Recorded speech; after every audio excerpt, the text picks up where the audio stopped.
So for a couple of weeks now, I've had this idea for a new style of video that I gotta say I'm pretty excited to start up. Up until now, I've mainly focused on top 10s and explanation videos, which you guys have shown amazing support for, so thank you. But now I want to venture into the more skeptical realm of videos. Theory/analysis videos, as well as character comparisons and things of that nature. Now, I just want to say I'm not going to stop any of the old type of videos that I've done, it's just that constantly having to do the same thing over and over can get a bit repetitive. So with this new style of video, my goal is to hopefully start some sort of discussion within this community that we've built on YouTube, and hopefully give you guys the opportunity to think just a little bit. I'm pretty sure today's video is going to accomplish just that. Alright, so a long time debate that I've seen here in the anime community is one involving the clash of two iconic anime figures, more specifically Goku and Naruto. Which got me thinking, could Naruto, Sasuke, or anyone from their universe ever hope to beat Goku in a one-on-one fight? And I know what you're thinking, seriously, is that even a question, Grouch? Who could ever beat Goku? The guy is basically invincible, right? Except he's not. Believe it or not, there are actually a handful of ninja who, in my opinion, could bring Goku to his knees,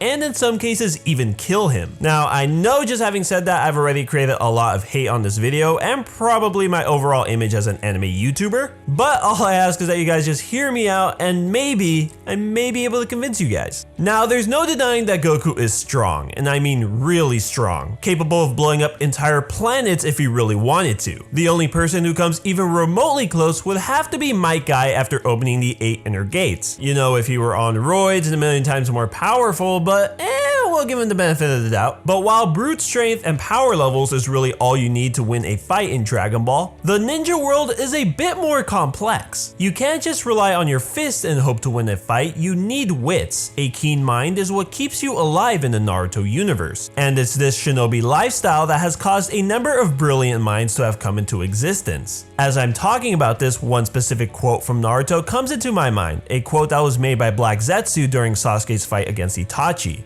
A weapon can either be strong or weak depending on the ability of the person wielding it. Someone with shuriken can be taken down by a mere pebble if it's thrown by a master. And believe it or not, Goku actually has a lot of weaknesses that people in the anime community often seem to overlook. For one, he's not as overpowered as you might think. Remember back in the Android Saga when Goku developed a heart virus which caused him to die in the Trunks timeline? Yeah, suddenly that's got you thinking, maybe he's not all that invincible. He just appears to be by comparison to those in the shinobi world. But weaknesses don't just have to be physical, there are things about his individual character that would put him at a great disadvantage if he were ever put up against a ninja. One in particular that will most likely lead him to his downfall. So if you've ever watched Dragon Ball even a little bit, you'll know Goku, unlike most of the other fighters in the series, is a very considerate fighter. He never jumps into a battle at full strength and always takes the time to try and enjoy it as much as possible, especially when he knows he completely outmatches his opponent. I mean, he's even gone so far as helping his enemies when he feels the fight is unfair, like, what are you doing, Goku? Still, this is critical when it comes to defeating Goku because, as I said before, there is no one in the Naruto universe who would even come close to killing Goku with physical strength alone. Sure, the power of the 8 inner gates could potentially wear him down, again, benefit of the doubt here, but at the end of the day, this is just Goku's average Saiyan level battle. He's already used to that type of combat, so in reality, it wouldn't do more than cause him to break a sweat.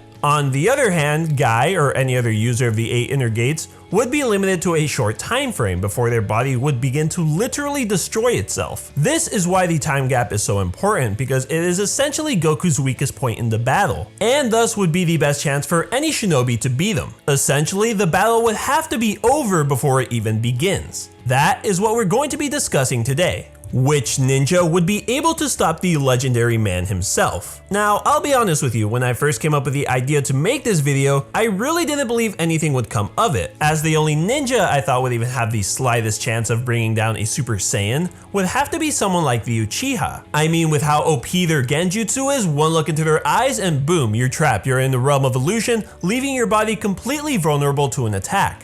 At least you would think that to be true. However, as I continued to dig deeper and deeper into my research, I began to realize that this wouldn't even be possible. Let me explain. So for those who don't already know, a Genjutsu is created when a ninja is able to manipulate the chakra flow of a target's cerebral nervous system, and in doing so, taking control of their 5 senses. Meaning that for a Genjutsu to work, the target needs to possess chakra, which Goku doesn't have. We know this because in the Dragon Ball Z universe, Kaguya Otsutsuki does not exist to introduce chakra into the world. Without any chakra to manipulate, Genjutsu on Goku or anyone from the Dragon Ball universe would be impossible. Now before you try and compare both the chakra in the Naruto universe with the key life force in Dragon Ball, let me just point out the two are not the same. In Dragon Ball, everything in the universe has some form of ki, from the planets to the stars to living animals. It's nothing more than a universal life force, whereas chakra, I would argue, is a more evolved version of that. Something that came to be only after Kaguya. Still not convinced? Well, remember in the earlier episodes of Naruto Shippuden when Lady Chiyo performs a special jutsu that was capable of bringing Gaara back from the dead? The technique she uses is one's own life reincarnation, which allows the user to transfer their own life force into another by using their chakra as an intermediary. Not transferring over her chakra, but using it to create a bridge between the two. This means that ki exists in the Naruto universe as it's more or less a basic life force, while chakra does not exist in the Dragon Ball universe. It's important that we discuss this for a few different reasons. One, because it proves that Genjutsu would be completely ineffective against Goku, and two, it allows Goku to use Ki Sense, an ability that, as its name suggests, allows him to sense the life force of another living being. Thought you could just hide away and attack from afar, did you? Unfortunately, that's not an option. So that leaves us with the question, what can we do? Well, there are definitely a number of jutsu in the Naruto universe that I think would be powerful enough to fatally wound Goku, assuming the ninja performing the technique is quick enough to hit him. In order to figure that out, we need to determine how fast Goku really is. Unfortunately, throughout the Dragon Ball series, Goku's speed has been shown to be very inconsistent, with Goku even surpassing the speed of light on some occasions. Of course, since this is the realm of fiction where laws of physics aren't always taken into account, this is to be expected. But since we want to make the information in this video as accurate as possible, we need to try and calculate that speed with numbers. Luckily, I think we can do just that. Remember way back to the Saiyan Saga when Goku was forced to travel across Snake Way to reach King Kai's planet? Well, in the manga, this pathway is said to be 1 million kilometers long, or half the entire universe as you can see here. Pretty ridiculous to think about, but that's pretty much all we got to work with. On his travel there, it took Goku nearly 6 months to finally make it to King Kai's planet.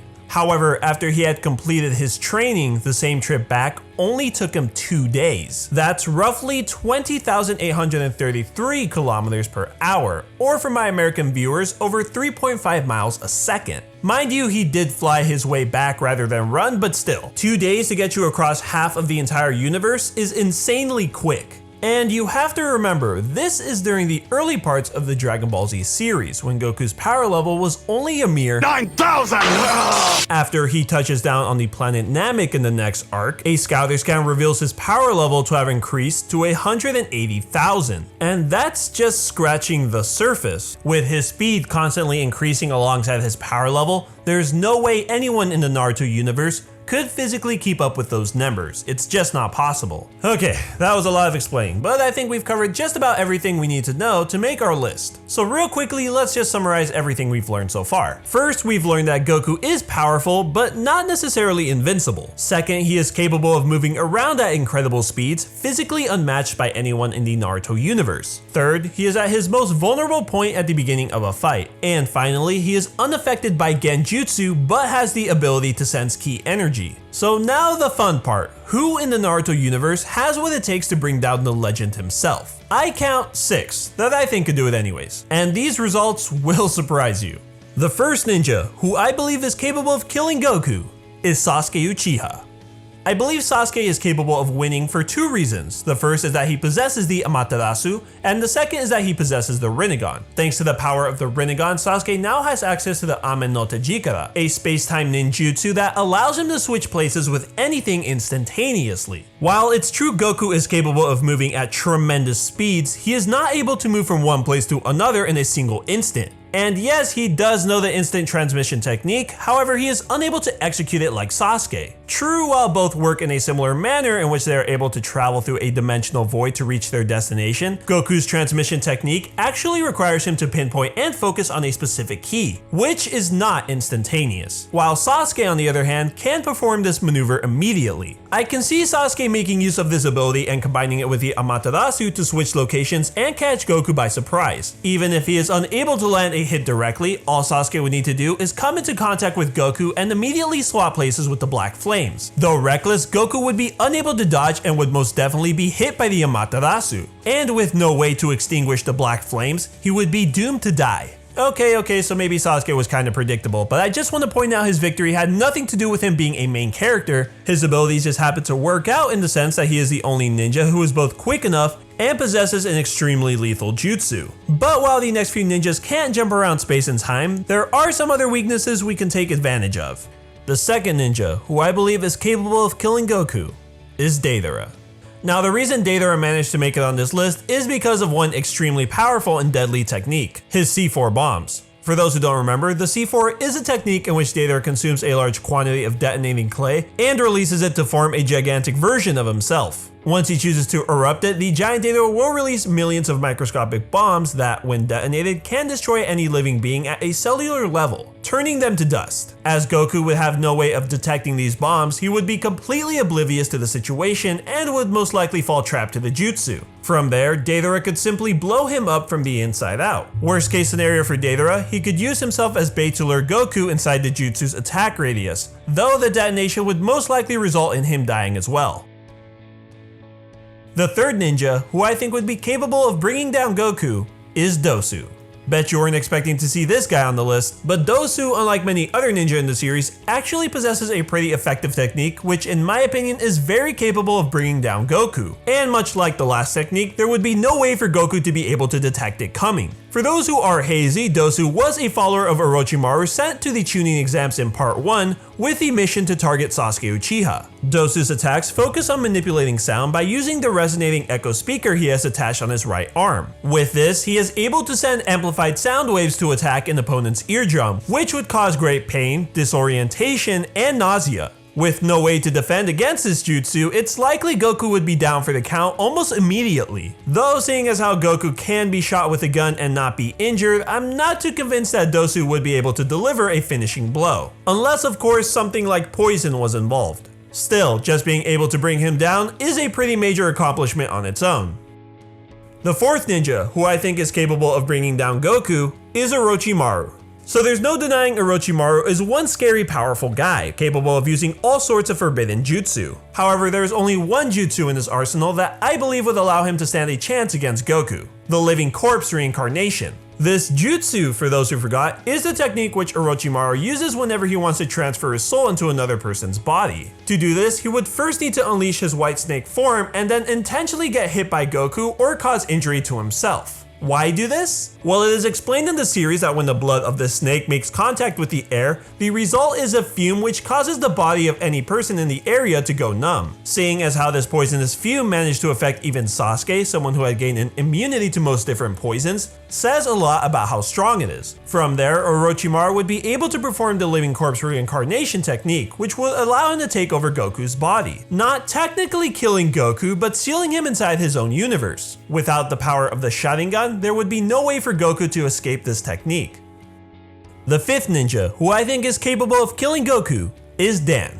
Now, this is actually an interesting entry on this list for a couple of reasons. For starters, this character is given equal or possibly less screen time than Dosu, especially when it came to his abilities. Long story short, they were never really shown within the series. So then why is he on this list, you ask? Well, his ability is actually explained in one of the Naruto databooks. Dan uses a very unique ability known as the Spirit Transformation Technique, which allows his spirit to materialize and leave his body. He is then able to take possession of a target, enabling them to freely manipulate the victim's body at will. And the scariest part of this technique is the fact that any body used as a host will begin to decay from the inside out. Now again, not much is known about this technique, but it is said to be extremely dangerous, responsible for the death of many shinobi, with the only known way of stopping it being to trap the caster in a barrier before they are able to cast it. If Dan were to cast his jutsu against Goku, I don't think there would be anything he could do except run, as even destroying his original body would probably do him little good. Plus, there is the debate on whether or not his spirit would give off a key signal. It's possible he could even take Goku by surprise. But like I said, there isn't much more we can add to this one, but I wanted to include it in here as sort of an honorable mention. And finally, the last ninja on this list who I think could be capable of killing Goku is Inoichi. And maybe Ino. Ino able to kill Goku? Are you serious right now, Grouch? She's literally the weakest and most useless character in the series. And that's true, but there's one technique found only in the Yamanaka clan that's actually extremely effective against Goku. And no, it is not the mind transfer jutsu, which, while risky to use, could actually also work. But no, we're talking about the mind-body disruption technique, a jutsu that allows a user to send their own chakra directly to an opponent's nervous system, which allows them to take complete control over their body. Another technique that Goku would have no way of detecting. Once he has full control over his body, all that's left to do is have Goku cause damage to himself, and boom, Goku is down. Oh, and for those wondering why I put Ino on this entry, well, she's actually been shown to use this technique, but only in filler episodes. So I guess it's technically not canon, but I wouldn't be surprised if she did actually know it. And I just wanted the chance to say Ino could kill Goku because I know it would trigger a lot of people, but hey, I think I made some pretty good points. But I guess that's all up for you guys to decide, so be sure to let me know what you guys thought about this video in the comments below. Was it spot on, or do you think the entire thing was just bogus? Was there another ninja that I missed that you thought could have a shot at beating Goku? Be sure to share your ideas. Again, this is all a discussion, everything's theoretical, but I'm looking forward to reading your guys' thoughts on it. Also, if you did enjoy this new style of video, please do me a favor and drop me a like, as it's going to motivate me to keep wanting to make more of these in the future. I'll probably do a couple more of these, and if you guys for some reason hate it, I'll just stop it completely. But yeah, feedback would be greatly appreciated. A big shout out to everyone who supports me over on Patreon. If you're interested in pledging for some cool rewards, there'll be a link in the description for that. But with that being said, guys, I will thank you for watching, and I'll see you next time.